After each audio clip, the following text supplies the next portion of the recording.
got hired except me. Do you see now why you didn't get hired? No! Not at all! My name's Joe, and welcome to the Lightweights Podcast. Today's guest, Chelsea Green. Chelsea Green. Chelsea Green! Chelsea Green! Chelsea Green! Absolutely. Wait a minute! Oh! That's on the outside. Chelsea bringing the fight. My ultimate match would be a loser leaves town match, me versus my husband. Chelsea has made quite the impression in the WWE universe. We talk all about the ins and outs of being a WWE superstar, what's coming next for her, and we get a special look at her marriage with indie god Matt Cardona. Go to Aloe and I just drank my little turmeric shot. I went in LA. Went in LA. Chelsea breaks it all down, so if you like this podcast, please give this video a like, leave a comment down below who else you want to see on. What's your top 3 most painful moves to receive? Anything from Bianca? And hit the subscribe button, as I have an episode with Natalia out now and an episode with Maxine Dupree coming out next. Would you say you're a Karen outside the ring? Oh, so with my character, my parents say that I am my character, but not in the Karen sense, in the theatrical sense, in the over-the-topness of who Chelsea Green is.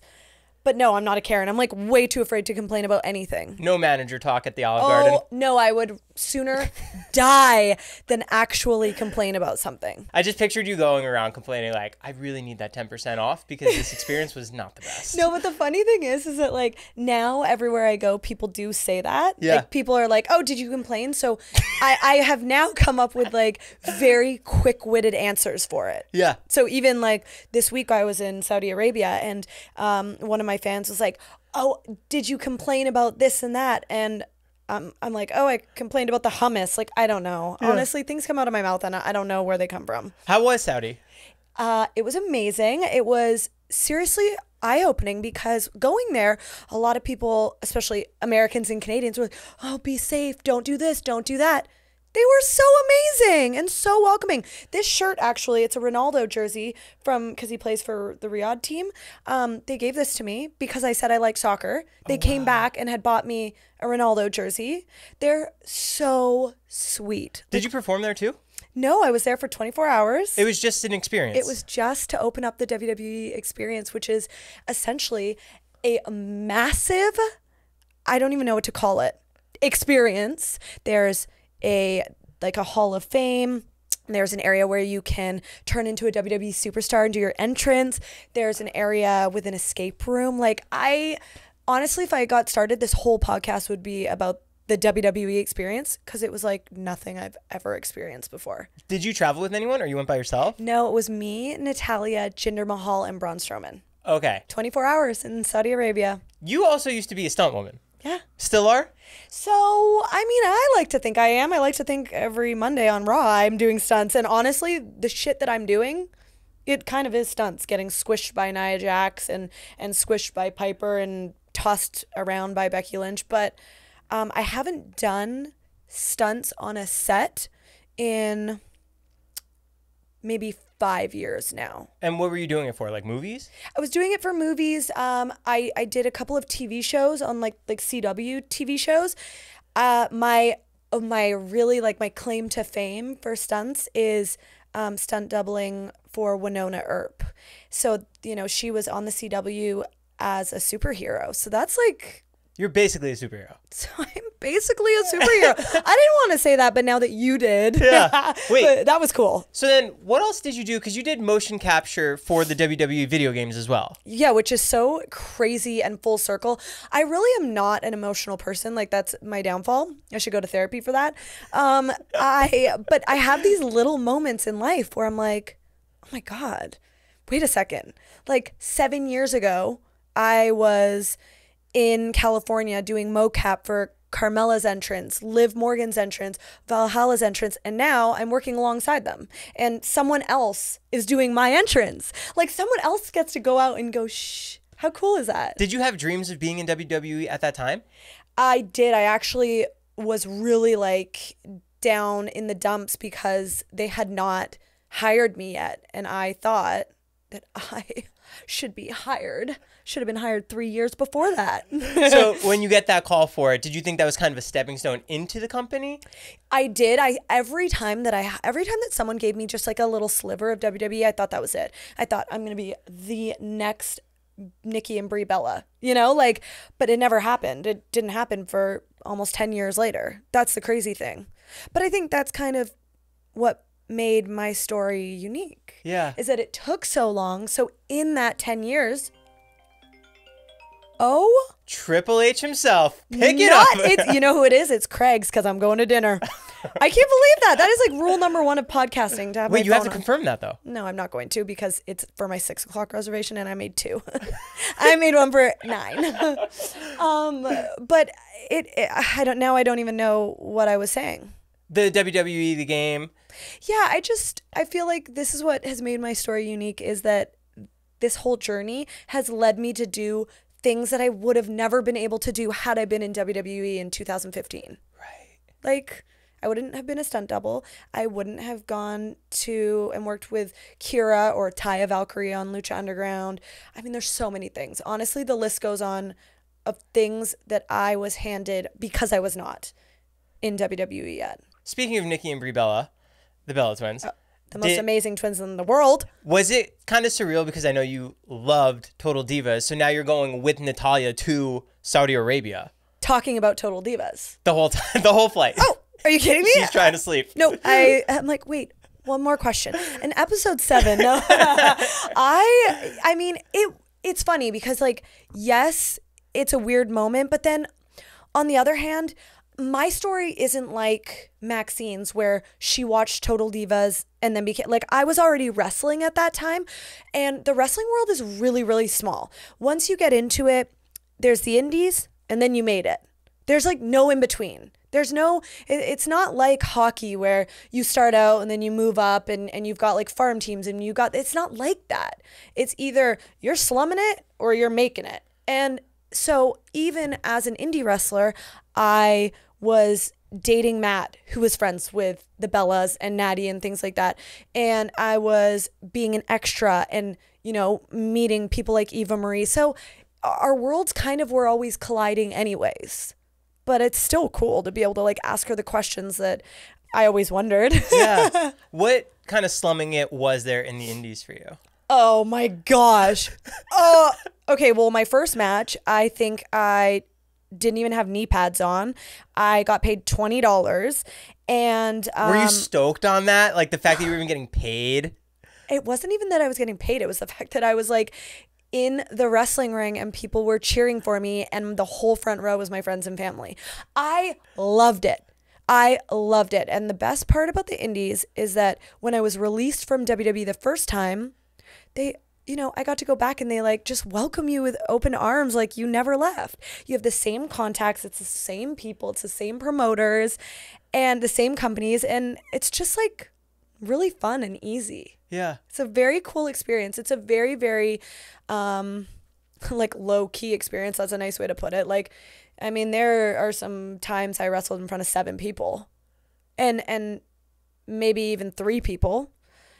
But like, that's what makes it so great when I get to walk out and people are cheering me at the Royal Rumble or WrestleMania where there's 80,000 people and I spot my dad in the crowd. Like, how cool is that, right? Do you give him a wink when you see him? I literally went like this. Dad! And that's the first time he's ever seen me wrestle. At WrestleMania? Yes. Wow. 10 years. He didn't want to see you in the indies? I think he honestly was like, what the fuck is this? Whereas my mom was there day one in the crowd with a beer in her hand, like fully embracing it. And same with my grandma, actually. Both of them were very, very like, we know you can do this. My dad is like, when you do this, then I'll be there. No, they're so opposite. Couldn't be more opposite. Was he at the Rumble 2023 in your shining moment? Nobody was. Because you just don't, with the Rumble, you don't know when you're going to be in it. Right. You don't have a heads up really. And also because I'm not really an emotional person, I'm not a sentimental person. So no one needs to be there. I don't need that reassurance. Like, honestly, my girlfriends are like, oh, so you've got that show on Sunday. I'm like, yes, that show is kind of big, you guys. And if you want, you should probably tune in. But if you don't, whatever, we'll talk later. Like, I don't know. I don't really care. Yeah. How do you think the Royal Rumble 2023 went? Well, it depends who you ask, because if you asked a fan, they'd probably say terribly. But for me, I did my job. I did exactly what my character would do. I mean, there's a lot of weird stuff I've had to do in this career. A lot of crazy, weird things, and this is just another one of them. What amount of smack were you talking when you were going out into the ring? I mean, so originally, I was actually supposed to cut a promo all the way to the ring. So I was stressed because I'm like, oh my God, this is my moment, right? Like, if they're going to give me a microphone, this is my moment to prove that I can speak. I know I can speak, but what if I can't speak? I don't know. Then they decided, okay, we're actually not going to have you cut a promo, but we are going to have the camera pick up the sound. So still say your promo, walk all the way to the ring saying your promo, and just the camera will hear it, but the crowd won't. I'm like, okay, a little less pressure, but not really, because there's still millions of people watching. And then everything got scrapped. And I was like, well, you know what? Screw it. I'm still talking all the way to the ring. And that's just who I am. And the camera cuts to you and we hear you like, rah, rah, rah. Yep. Rah. Yep. But you're really far away. Yep. Yes, I am. Like that, the entrance to the ring is like a mile flipping long. It's like and I'm so out of breath by the time I get there. Yeah. It's wild. Right. But that's what makes all of us unique. And you had one of the most memorable moments. Hey, they can't erase me from history. They can't. They cannot erase me from history. And this year, Valhalla almost beat my 5 seconds. And I was like, you bitch. Don't you dare take that away from me, dang it. Would you beat it next time if she did beat it? Yeah. Are you kidding me? Absolutely. Like, no, I'm a very competitive person. Like, you throw yourself out? Oh, I will literally catapult myself over. You're considered one of Triple H's best signings. Thank you. How does that feel for you? Because the amount of work that it took for you to really make that happen, like, that was really you. Like, you put all that in. Yeah, and I mean, the funny thing is like I haven't changed. This is who I've always been, but when I had my first couple years at WWE, nobody saw that. So now everyone's like, oh my God, they're saying all these nice things, but I'm like, I appreciate that. I appreciate the love. I appreciate the support. I appreciate people saying that about me. But at the end of the day, like, I've never changed. Why do you think now people are paying attention? I don't know. And I don't even question it, because it's like actually not even WWE. Wrestling really like ebbs and flows, right? We have times when we're so high and we're the champion and we're doing all the appearances and we are the star of the company. And then you have times where maybe you're not even being called in to Raw and you're sitting on your couch, and that's just how it is. So right now I'm on this high, and if I really fed into being on this high, then I'd have to feed into being at my lowest, and I'm just not willing to do that. So I just stay at a constant like, I'm good. Whether you give me a championship or not, whether, I'm sitting on my couch or not, like, I'll just try to find the positive out of it, because I've been doing this 10 years. I'm not feeding into the BS of someone else telling me that I'm good enough or not good enough. How hard was it keeping it a secret for your Rumble return? Well, it wasn't hard because they didn't tell me until like 2 days before. 2 days before? Yes. Yes. So it was not hard at all. Because I didn't have time to tell anyone. Did you even prep? Like, what did No. And thank God I am a gear hoarder. I have so many new sets of gear waiting at all times. So I picked a set and I went to work. That's how simple it was. I mean, it's crazy. How do you pick your gear for this year's Rumble? So this year's Rumble was a little bit different. I had a couple of options, but I narrowed it down to rainbow or plain white. And the thing about the Rumble is that every year there's always one color that people think is going to be really unique, and it ends up being like the color. People as in the fans? No, the wrestlers. So you end up, one year it was like 5 girls wearing white. This year it was a lot of girls wearing red. Last year it was a lot of girls wearing neon rainbow colors. So you just never know. So I like to be prepared now and have 2 sets, if not 3. So going into it, I actually decided I'm going to send the locker room a text and we can all put our colors in, and that way we have an idea of, okay, if everyone's wearing blue this year, people can kind of like get other gear made.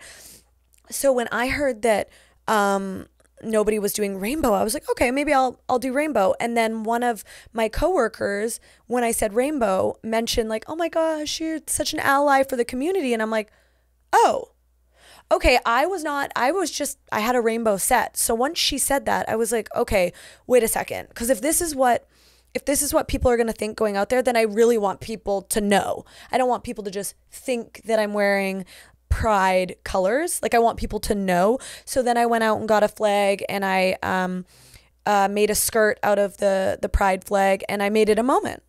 And I think, making it a moment in Florida made it really a moment. How important is that branding for people to know exactly what you're doing when you come out there? For me, it's very important. Like I don't want anything I do to be wishy-washy. I want people to know this is why I did it. This is who I support. This, I think just we're on this massive platform, and we have to stand up for what we believe in. And for me, especially coming from Canada, where we're just a lot more loving and accepting of everything, culture, race, gender identity, like everything. For me, living in Florida now, it's really, really, really important that I stick up for my friends and the things that I believe in. And, I think that should just be like what humans do, but they don't always. You're now a citizen, so you can live here? I'm now a green card holder. How hard was that? I mean, I probably have spent more money than I could even imagine. I've gone through 4 or 5 visas. I got married 2 years ago, and I still didn't get my green card until like 2 weeks ago. You don't get it right away? No. Even as a Canadian? That's what people don't understand. We love you guys. I know. No, we don't get it right away, and you have to spend for a green card about $10,000. Yeah, it takes a lot of time, a lot of energy, and a lot of money. Wow. Yeah, and I had, I've been in America for 7.5 years, and I have a husband that's American. Could you have been married and gotten denied? Yeah, yes, but it probably wouldn't have happened, and it definitely wouldn't have happened to someone who does have like a job, a real relationship. A real relationship, exactly. I'm not a mail order bride. Right. Right. Or am I? We'll find out.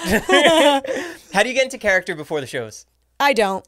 This is just you? Yeah, I just let it happen. I think that's the thing, and maybe that's from acting classes. Did you do those in Canada? I've kind of done them my whole life, but I really dove deep into them around COVID. Like really started taking them religiously in Florida, around COVID time. So for me, it's just like another side of me. But I really enjoy character acting. I really enjoy over the top stuff or fully turning into a different human. And with my character Laurel Van Ness on Impact, that was my first taste of character acting. And I realized that I could turn it on and off really, really easily. So now every other character I play is like a piece of cake. I love it. And like when I show up at work, people always have an idea for me. They always have something in mind that I could do or I could say, and that makes my life so much easier. I don't really have to think about it. What's the differences in wrestling from a 4-sided ring to a 6? If you ask other people, they'd probably say there's a huge difference. But because my first taste at wrestling in front of a camera was in the 6-sided ring, it didn't seem that hard. But even with the indies being 4? It's different wrestling on camera. It's different wrestling on camera, and I can't explain how. Maybe the adrenaline is higher, there's more thought process that goes into it. We are working on the fly still, but it's not as much as on the indies. We don't call as much on the indies, and we're just kind of going with the flow at a slower pace. Whereas on TV, it's fast. You get to everything quick. There's a point, there's a story, there's moments before we hit a commercial break, things like that. So to me, I really didn't see a crazy difference, but it was a little bit more painful to hit the ropes on a 6-sided ring than a 4. There's a little less give. Yeah, a little less give. Yeah. And then also jumping off the top rope, it's wider. It's not like this. Oh. Yeah, so you have to be careful with that too. So little things like that. But when you're in the ring and you have that much adrenaline, you just do it. You said one of my favorite quotes. turning crumbs into crumb cake. That's my husband's quote. Oh, I never heard that before. Okay, that is my husband's favorite quote. It's so good. He says it all the time. How do you think that applied to you into where you are in your career now? Oh my God. Well, I mean, first of all, I think I've always done that my whole life, but I really think I've done it now being with Matt, because I always felt like Matt in WWE turned crumbs into crumb cake, always. And then watching him do that on the independent scene and thrive has been an inspiration for me. It's like, why am I complaining? You know, like, we live such a good life. Take whatever they give you and turn it into something amazing. Yeah. You can do that. Everyone has the power to do that, but you have to want to do that. The problem is like, we're in this weird world where a lot of us come together and bond over complaints. Like, we love to complain to each other. And I just feel like we're not going to get anywhere by complaining. So, like, let's just take whatever we're given, even if it's 2 seconds on TV or 5 seconds in a Rumble, and make it a moment. Because that 5 seconds, I could have been totally, like, annoyed over that. But why would I, when I knew I could come to the back and ask the digital team to do a segment on me that I knew people would repost? I can tweet about it. I can tell everyone that I made history and turn it into something funny. Like, there's just so much you can do with this job that we're given. So make crumb cake out of crumbs. Have you always been that positive like that? No, definitely not. But I think it took me, I was really negative in NXT when I first got hired with WWE. I really felt like I was given absolutely nothing. But if I had have had this mentality, maybe nothing would have turned into something. So I think it was really eye-opening when I was released, like, and I did go back onto the indies and I did make, you know, a lot out of nothing. Then the ball started, you know, rolling, and then I realized, gosh, you can get so much more out of being positive. With that mindset now, looking back on NXT, do you think you could have twisted certain scenarios around and maybe gotten further in that moment? 100%. 100%. I mean, I really wasn't given that many opportunities to thrive, but still, the opportunities I was given, I could have made something out of them. I don't know how right now, but I absolutely could have, knowing what I know now on the main roster of WWE and the 3 minutes that I get in the ring, you know, that's been blown up to now, she's the best rehire by Triple H. Like, I only wrestle for 2 to 3 minutes. It's just what I do on my days off that make people think that. It's what I do with those 3 minutes. What are your off days like? Are you constantly training? I don't have off days. Oh, you're always traveling. I mean, no, that's dramatic, but we don't really have that many days off. How so, though, if you're only performing the 1 day a week? Yeah, that's funny that you say that, because that is, like, in theory, we only work on a Monday. But if we do live events, we do Saturday, Sunday, Monday, travel Tuesday. And then for me, I like to stay busy with a lot of media, a lot of traveling and doing things. Obviously, this month alone has been, I mean, I've been to like a million different places. I was in Saudi Arabia yesterday, LA today, Anaheim tomorrow. It's all over the place. But for me, my off days, because I don't have that many, and because Matt and I have different schedules, we like to do things, do fun things. We're gonna go to Disneyland. So this week? Yeah. Oh, that's so fun. You know, because I'm exhausted on Tuesday, but I'm gonna go spend Tuesday, Wednesday at Disney. Have you been yet? Many times. Oh, my husband and I, big Disney people. Where do you try and stay in the park? What are your favorite rides? Well, so it depends, because it depends if it's Disneyland or Disney World. Obviously, we're annual pass holders in Orlando. I mean, World is just so different. It's so different. So for me, I like Disneyland better because I like the quaintness of it. And Indiana Jones, hello. You don't have them in Disney World? No, Indiana Jones does not exist in Disney World, which is a travesty. And then your guys' Space Mountain is way better. Okay. Way better, like quicker, darker, just better. Pirates? Oh, I love Pirates. Is ours better? Yeah, definitely. And then, you know, you guys have the restaurant in there, Blue Bayou. We don't have that in Orlando. I've never eaten in there. I'm going. Actually, Maxine is going to go. We're going to do a little double date. Maxine, her mom, and Matt and I, we're going to go do 2 days. We're going to go to Blue Bayou and Pirates, and it's going to be fun. Does she have Disney World too? Passes? I don't think so. I think it's like a Matt and I thing. Okay, so you have your husband in real life, and then you have your work wife. Yes. Maxine. Yes. What makes the relationship between the two of you work wives? Well, first of all, we totally have the same like mentality, schedule, lifestyle, like all Wake of it. up early, work out. Yes, which is really rare to find because all my other girlfriends, like my best friend Deanna, she works for AEW now. She goes to sleep really late. She wakes up really late. I can't. I just cannot. We have totally different schedules. She's pretty good at like going with the flow with me.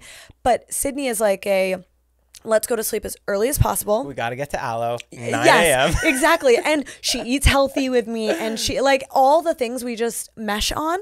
And actually, and I've told my husband this, so this isn't even like, it's not going to surprise him. I prefer traveling with Maxine over my husband. Why? Because we align way more than my husband and I do. Like way more. And also, I really, really hate the fact that Matt and I get on a plane and I have to sit in the middle seat. I hate that. With Maxine, where do you sit? Well, it depends. Whoever, we just are like, do you want to, or we'll switch. Yeah. Because that's, we're friends. With him being a big guy, you think he'd sit in the middle? He always wants to sit on the window. He wants to sit in the tight little area? I know, honestly, I can't. How big is he? Huge. Huge. And I have to sit there like a little squished sardine right in the middle. It's awful. Wrestling at WrestleMania just 2 months after your return. 80,000 people. Did you feel, I don't want to set it up for you, but what did you feel? I mean, again, because I'm not like an emotional or sentimental person, I did not have like tears or anything like that. And I actually didn't get as nervous as I thought. But then once I walked out there and I was walking down the ramp, I was like, holy shit. Like, this is a lot of people. This is a lot of people. And because I'm not American, so like all my family and friends aren't there, it's just a matter of like, oh my God, all my friends are sitting watching this at home, like having a viewing party, and they're going to see how many people are here to watch me. Like, how crazy is this? Yeah, but I think a lot of wrestlers would say this. It actually is easier in front of more people. There's something about a small crowd, an intimate crowd, that's really nerve-wracking. And there's something about your peers watching you that's really nerve-wracking. Wrestling in front of wrestlers is terrible. Way worse than WrestleMania. Because you're being criticized. Yeah, maybe. Yeah. And it's just like the pressure is so much higher. Like, I'm just there to entertain. Was there anyone at WrestleMania that you knew was watching? You're like, shit. No, but every now and then I have a moment like, I wonder if my ex-boyfriend's watching. I wonder if my ex-coworker who laughed at me for being a wrestler is watching. I wonder, you know what I mean? Like, they're definitely watching. Like little moments like that. They see clips. Like, I hope they do. Yeah. I totally hope they do. I mean, and you think about people from high school, like, oh, I wonder who knows that I do this for a living. Who's some of your favorite Canadian wrestlers? I mean, Trish. Stratus? Yeah. Trish is my all-time fave. Did you watch her growing up? I did. I loved her growing up. My sister was a little better at like staying into what was happening with Raw. But so she has more memories of storylines, but I love Trish. And then Lance Storm trained me. Crazy. So Lance Storm is obviously like #1 Canadian. And then Gail Kim.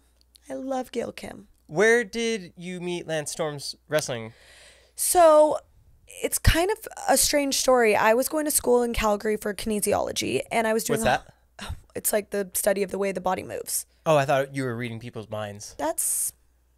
Telekinesiology. Yeah, it's pretty close, actually. And I kind of do read people's minds. So, so I was doing homework, and on the TV came wrestling. And I'm like, I wonder, like, how people do that. Like, how do they get into that? And I Googled how to be a WWE diva, and his school was like a mile away. Crazy.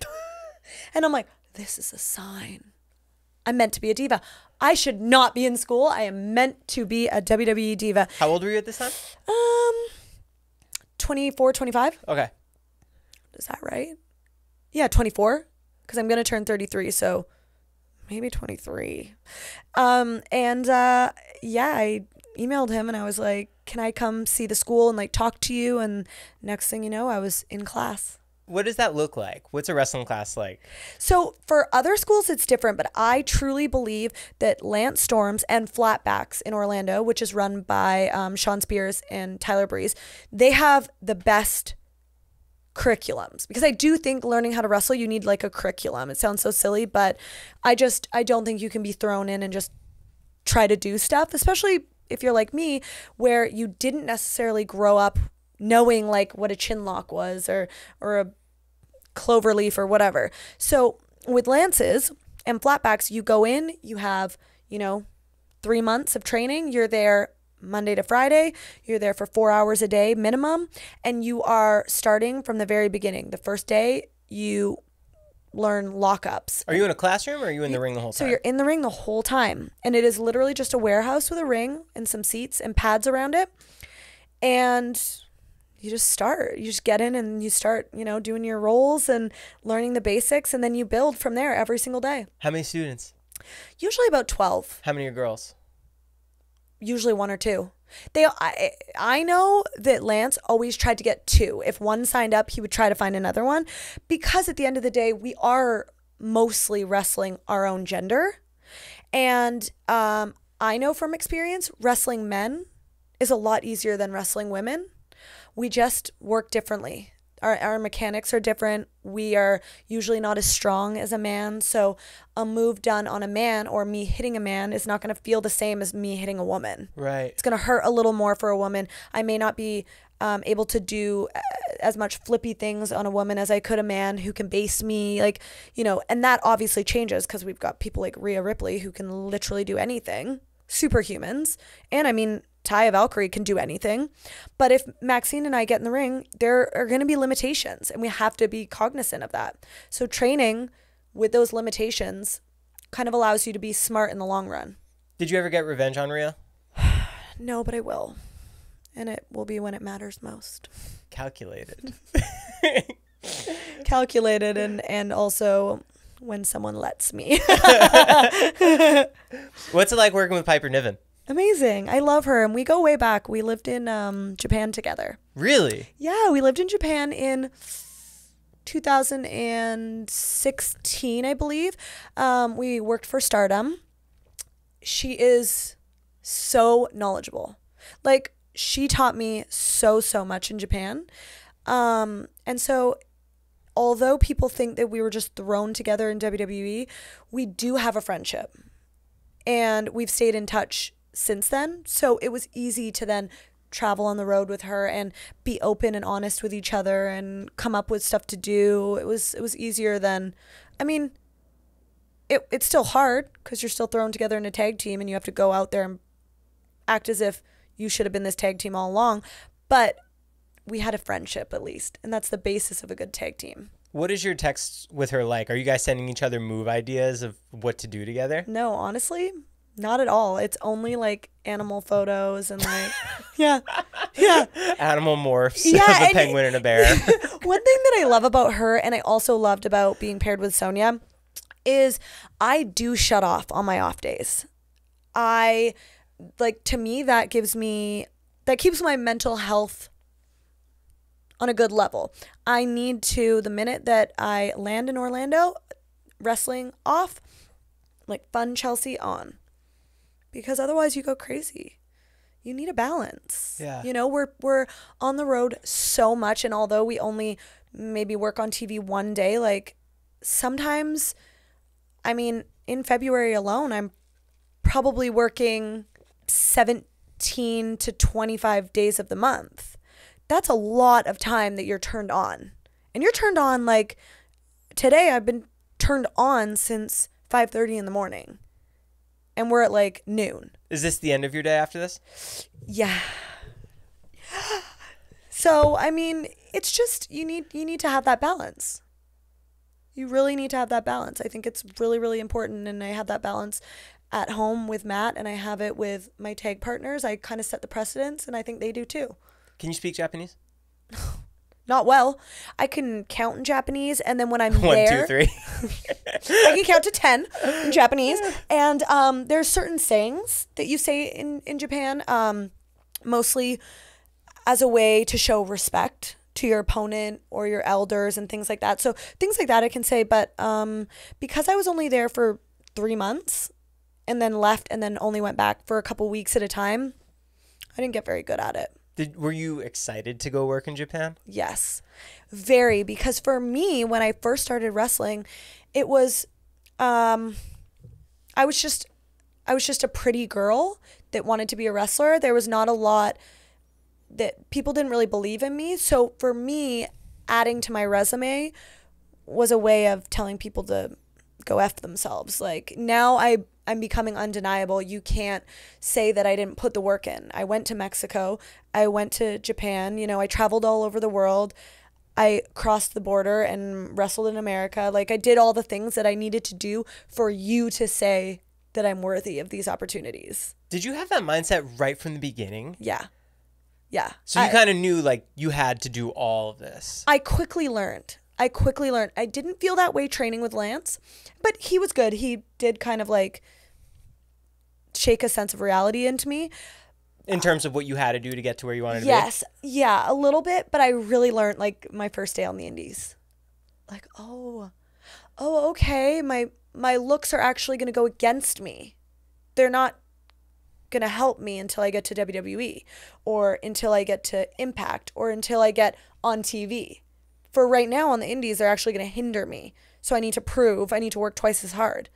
But that's fine, because then by the time that I did get on TV, like I didn't care. I was like, yes, I wear makeup and I went to Japan and I was on Tough Enough and I went to Mexico. And I broke my nose 4 times. Like what else? It's great. I love it. Where'd you finish off in Tough Enough? Oh my, I did terribly. Didn't you come in 4th? Yeah, but like 4th out of the girls. There was so, everyone got hired except me. Do you see now why you didn't get hired? No, not at all. I was the only wrestler. I was the only person in Tough Enough that wanted that so badly that she went on to the indies and she worked and then went to Tough Enough. So no, I do not understand. However, I am thankful. Okay, in hindsight, I am thankful. But it was awful. It was awful, and I'll never forget. And I actually I've told Sonia this, and I just told Mandy, I think, this. Sex. But, yes. But I will never forget, I was sitting in bed. Matt was at Raw, and he called me from Raw, and he was like, I have some news for you, and I don't think you're going to be happy. And I'm like, what? He was like, I just want you to know that Mandy and Sonia are debuting tonight. And I was like, like, because I was so happy for them, and I always supported them. I thought that they deserved to be there. I loved them, everything. But like seeing the people who are literally in the same spot as you being like having a rocket strapped to them and being sent to the moon, and you're still on Earth, like, what?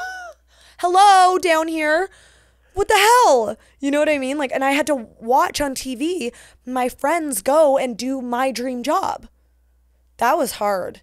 And I had to watch that over and over again with people from Tough Enough. Yeah. Over and over and over again. Hit different milestones that I was not hitting. Were you watching Tough Enough back? No. You didn't want to? No. Never. What's the point? Do you watch your matches back? No. Really? Which is not a good thing, just so you know. Yeah. You should watch your matches back. Not even to see how you could have done something different? No, that's why I should. Oh. Yeah, it's absolutely why I should. I don't, because for me, the moves aren't what make me me. My personality is, my character is, the ridiculous facial expressions are, and I don't want to second guess that. And I don't want to overthink it. Those things just come naturally to me. I don't want to watch myself and be like, why did I make that face? Because that face might have got me a meme or a gif or my job. So why even second guess it? But let me tell you, like, you know, social media exists. Hello, I see things. And when I do something that's bad, I'll only do it twice and then I will never do it again. If I see 2 bad clips of the same move, I'm like, oh girl, nope. Do not try that again. How long is the furthest you ever drove for an indie show? 14 hours. Where? 14 hours. Me and Dexter Loomis, who is, well, he's Dexter Loomis in WWE, but Sam Shaw. We drove to Tennessee. From where? From Florida. Twice. Hawaii. Twice. From Hawaii. We actually sailed the 7 seas. No, we drove, yeah, I think, actually there might have been further because I did drive to, see, now this is where you're going to realize that I'm very Canadian because I don't know geography. We drove from Florida to North Carolina too. So what's further, Tennessee or North Carolina? I don't know. It was probably a similar amount. Yeah. Anywhere between 12 and 16 hours I've drove. That's multiple times. How many people are in the crowd? For Tennessee, like a really good amount. Tennessee shows are awesome because there's not that many promotions. For North Carolina, not a lot. Not a lot. But those were fun shows because they were all girls shows. And so you got to hang out with the girls. You got to like have funny matches that now, you know, a lot of those girls are in the locker room with me at WWE. We get to talk about them and see old pictures and stuff. I had some really fun moments with Mia Yim from WWE. Some really fun moments on the indies. What's your top 3 most painful moves to receive? The Tahana Bomb, I think it's called, from Raquel. That's a scary one because you're up really high. Anything from Bianca. And the funny thing is that the most painful stuff is they're the things that you don't really expect. Like I took like a hit to the face from Kaden like a month ago that then like it felt fine in the moment, and then the next day I was like, oh my god, like I couldn't really eat on the left side. Like you just never know. It's silly things like that because we're moving, right? And when we trust each other, like Kaden and I have good chemistry together, and so we trust each other, so we hit each other harder. So it's like funny things that don't look like they hurt that actually hurt the most. Right. It's not really the cool moves that hurt the most. Well, sometimes my drop kick hurts me.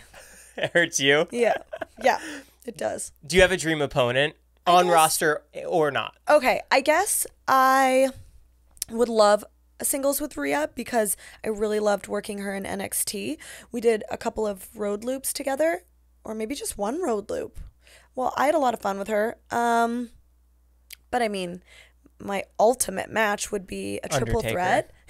Me versus my husband versus the Undertaker. No, a loser leaves town match. Me versus my husband. I would say a triple threat versus Trish and Natty. Ooh. All Canadian, and it has to be in Canada. Has to be in Canada. When's the last big event that happened in Canada? So we did a SmackDown in Vancouver. Not that long ago. So for me, that was big. We did that in January. Is your roar louder there? Oh, that was my WrestleMania. That was a sentimental moment for me. Like, to me, having all my friends in the crowd, having my girlfriend's baby there, having my parents there, that was the ultimate. And the way that they cheered me and then the way that they booed me when I cut the promo was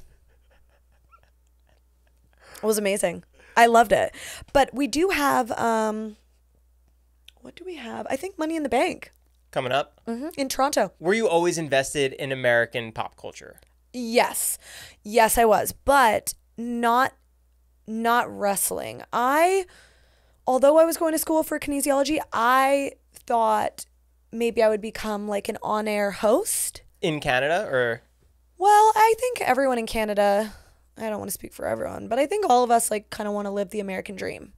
Even if we want to do it in Canada, like we still want to do it the American way, you know, like Canadians think the American lifestyle is so glamorous. Like you guys have everything here. Everything that's cool is in America. We have some of it. We have Hockey. we have like 75% of it, but like we don't have as many opportunities. So I always wanted to do on-air hosting or like kind of extra or Entertainment Tonight or E or something like that. And I knew I would want to be on camera somehow. I wasn't sure. And now I realize that it is acting that I love. It's not necessarily talking, it's acting. Getting into that character. Yes. Whereas I thought it was the speaking aspect of it, but no, I like being a character. Can we ever see you in movies? Like, would you ever want that? Yeah, I actually just filmed a Christmas movie that's going to come out this year. Whoa. I know. Where at? So we filmed it in Ontario. We filmed it in November, and then it should come out. It might come out this Christmas. No, it might come out this summer, Christmas in July, or it might come out for Christmas. It's called A Bluegrass Christmas. I was a country singer. Ooh. I don't sing though, thank God. They use someone else sing? Yeah, nobody needs to hear me sing. I'm telling you, nobody. It's not good. But that is the goal. The goal is definitely to lean more into the acting side of things. What did your textbooks in Canada look like? Here we learn about like the American Revolution and all that stuff. Yeah, so that's funny that you asked that because in Canada we learn about the world. It's not Canada. So we do snippets of Canada, but we learn about everything from like, you know, the Chinese dynasties to American history, like everything. But we learn, about the world, and you guys only learn about America, and we it only shows. learn about ourselves. And it shows. When you were traveling around in the Indies, what do you think the most important lesson you learned was?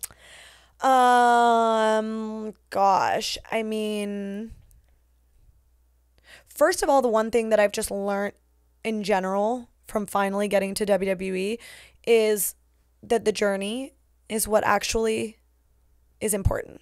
It's not the destination. You know, we all need to set goals, of course. I think goal setting and manifesting and, you know, positive thinking is all necessary. But the journey to get there is not something to be overlooked. Like that's what's going to make you unique when you get to your goal, when you hit your goal. But actually traveling on the Indies, like realistically I've learned a lot about safety. I've learned a lot about traveling and staying healthy and ways to do that, whether you're in Saudi Arabia, Germany, all those things. But as a female on the road, like you just really, really need to stay safe. Did you try and always have a partner to travel with?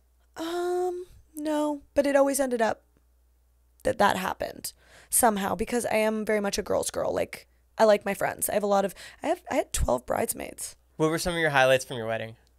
Well, it was New Year's Eve. So I basically, after I said I do, had a martini in my hand until 3 a.m. It was amazing. Honestly, it was amazing. Matt and I both had the same idea going into it. This was not going to be a wedding. This was going to be a New Year's Eve party that just happened to have a wedding before it. And we wanted the wedding to be very quick and very untraditional and non-formal. And it was. And everyone had a great time. We had like giant like smoke guns that we sprayed at everyone. We had confetti come down. It was so much fun.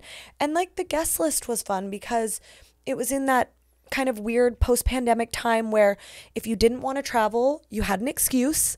You didn't have to, but the people who wanted to be there were there, and they were there for 4 days of partying. How did he propose? He proposed on a rooftop in New York City on my birthday. Did you know it was coming? Well, not that day. No, because I would have worn a different outfit. I wore a see-through bodysuit, and this is gonna be a hard thing to tell my kids when I show them pictures. Like, why is mom wearing high heels and a see-through bodysuit? So I did not know it was coming that day, but I knew it was coming. We talked about it all the time. Were you like? I picked the ring out. Oh, Matt. Oh no, I fully picked the ring out. I looked at his location. I saw he was in Tampa one day, and I said, where are you and what are you doing and why are you being sketchy? What was his excuse? Oh, he's such a boy. He said he was in Jacksonville. That's his first lie. I'm like, buddy, I have your location. You're in Tampa. He was like, and then he's a bad liar. He's a very bad liar. So he had to tell me basically immediately. That he was getting the ring? Yeah, well, so I made him come home and then pick me up and take me so I could go get it. That's so funny. I said to him, he was like, nobody does that. I'm like, I promise you, like, yes, they do. Girls need to like their ring. Did you see what he was leaning towards? Well, once I picked it out, he did say like, oh, wow, I would have never picked that out. And I had sent him pictures, but then when I got there, the jeweler was like, because I have really long ET fingers, he was like, I don't think you're going to like that on your fingers. And I'm like, I put it on and my fingers looked like so long. Like, what's that, Slender Man fingers? And so I ended up going with something totally different that I didn't even show Matt. So he couldn't have known. He couldn't have even got close to that. So what was the timeline? You guys got the ring. How long did he wait? Was he trying to throw you off? Yeah. I think the guy's perspective is so hard. I know. Poor men. Because we can really only do wrong. We Well, can't get and right. women, actually. But yes, exactly. Like, he was really smart. He put it in an Undertaker toy coffin. And hid it in there? Mm-hmm. Oh, I hid mine in my pants drawer. See, I would have found that. Yeah, I'm Because I was surprised looking. you didn't. I was looking everywhere. You're so funny. Oh, I can't be surprised. Nobody can surprise me. No. But did you know the ring was there? No, I didn't know the ring was there, and I didn't know the ring was in town with us in New York City for WrestleMania. So that's why I didn't really think. He kind of was like, oh, I'm tired, but we should still go out for your birthday. And I'm like, oh, okay, I would rather sleep, but okay. So we went out, and we were like trying to get through dinner. I thought he was tired. I didn't realize he was nervous. So when he's not eating, I'm thinking like, damn, he's really tired. He's not eating his lobster. He must be very tired. But he was nervous and I was tired. And so I wasn't even thinking. But as we went up, so he told me we were going to like a speakeasy kind of thing, like a rooftop speakeasy. And so we went into some weird office building and then through offices. And right as we were about to go out the door, I'm like, I see what this is. Like, I totally was like, okay, here we go. Let's go. Turn the cameras on. Did he have a speech? Yeah, but he's a man of few words. So that's why I made him do vows, because his proposal was very much like, I love you, I want to be with you for the rest of my life. Will you marry me? And I was like, what? That's it? Say something else. Say something nicer. Aren't I great? Yes. So I made him write vows, and oh my God, when I tell you, he was like the biggest ham ever. His vows were like a 20-minute speech. And then I felt really stupid. I'm like, oh, I wish I didn't make him do that, because mine were not good. Oh, you didn't show somebody else your vows to make sure they were like kind of aligned? No. When I tell you, it was like, we did not put thought into like the wedding like that. Like I was just ready to party. I was just ready to hang out with all my friends and family after not seeing them all pandemic. Right. And being landlocked because of my green card. So I was not really thinking about the wedding. What's the story of Matt taking your belt? Oh my gosh. Okay, so he came and watched me win the title in Atlanta. And I guess after I won the title, he immediately went online and bought the replica. Got it overnighted by WWE Shop or Fanatics, and had it like 2 days later to go to Japan with. He didn't ask me. He didn't tell me. I saw him with it in Japan. He just did it all on his own. Yes, and everyone thought, because he was in Japan on my days off, everyone thought that it was the real belt. So everyone thought he took yours. Yes. Yes. And I was just waiting for someone at work to call me and ask. Like, thank God they did not believe it. But I was worried. I'm not going to lie, because he does stuff like that. Like, he does crazy things. He makes videos out of all my wrestling stuff. Like, I am the butt of all his jokes. So, like, I really thought that WWE was going to get mad at me. And I was going to have to prove, like, here I am. This is the belt. He's got a different one. Do you guys have a ring at your house? No. Not yet. You should get one. Yeah, we're building a house right now. So we bought an acre and a half to put the house on. So we definitely have space now. So I'm sure Matt will try. I'm sure he will. Do you guys ever train together? Never. We trained twice. One time I cried, which I don't cry. One time I cried. Why? He's so intense and he is so painful to work with. One time after the second time of training with him, he ran his comeback on me and I thought I was going to die. I literally had to roll out of the ring halfway through. And then I tweeted, "This is how I feel after wrestling Matt." And it was a person in a full body cast like this. When I tell you the amount of wrestlers that commented like, Same. It was shocking. So Matt learned that day, like, oh, okay, this is the type of wrestler I am. He didn't know that. I have a Z4, and for years, people tell me that car is so tiny. I'm in the driver's seat, so I'm like, this is roomy. What are you talking about? Yesterday, I got in the passenger seat for the first time. And you felt it? It's so small. Yeah. You're like in a box. It's funny, right? Like, what you just don't know. You just don't know what you don't know. You don't. So, you spoke about kids before? Yeah. You and Matt considering expanding the family? So we had planned to start having kids in September of 2022. And I got hired October 2022. We were going on a trip to Italy and we're like, you know what? For our friend's wedding, this would be the perfect time. Like, we're in a great place. He's thriving on the indies. I'm doing well on the indies, but it's not like a salary that I can't cut from our life. You know what I mean? It's not anything crazy that I'm making, and I'm kind of just doing it to get back to WWE and nobody's really calling me. So let's like kind of start thinking about having a baby. And then it was like right before we went to Italy that I talked to Triple H and he asked me to come back. So now we've put a pause on it because I want to ride this out. You know, like I want to ride out. I would hate to have a baby and be sitting with my newborn on the couch watching Matt do something that I knew I could have done. Like, I want to make sure that I do the things that the opportunities I'm given, I do them, I take them, I do them as best I can, and then I'll have no regrets. But that could be in 6 months, that could be in 2 years, who knows? But I mean, I'm almost 33, so let's go.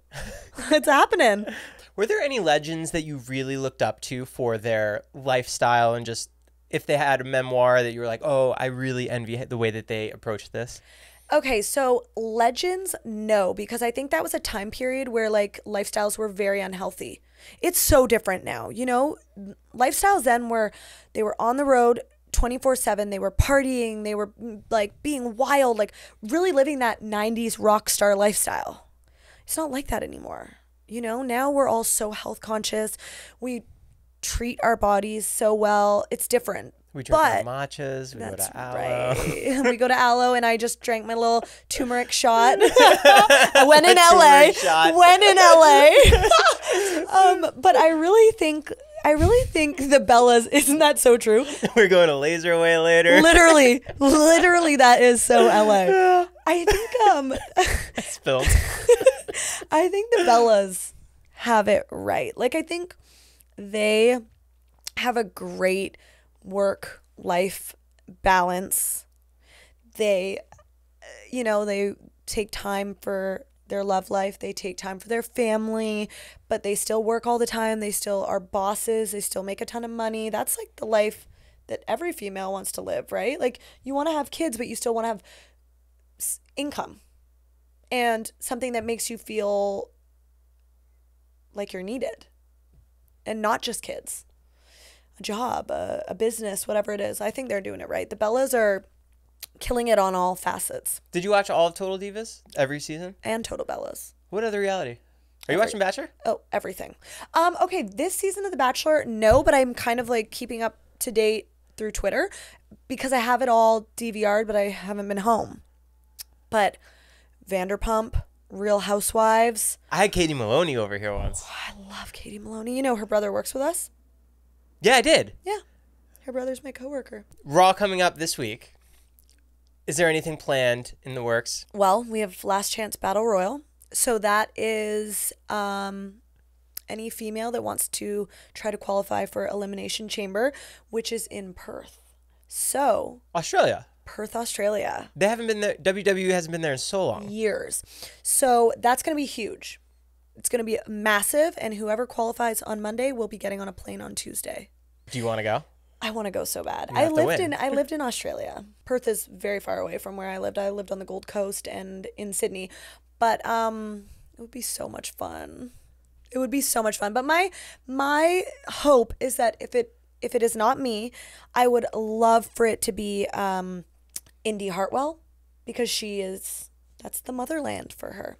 Send her back home. Yeah, go back home and perform in front of your friends and family, because knowing what it felt like for me to perform in Vancouver, I mean, I hope everyone gets to experience that.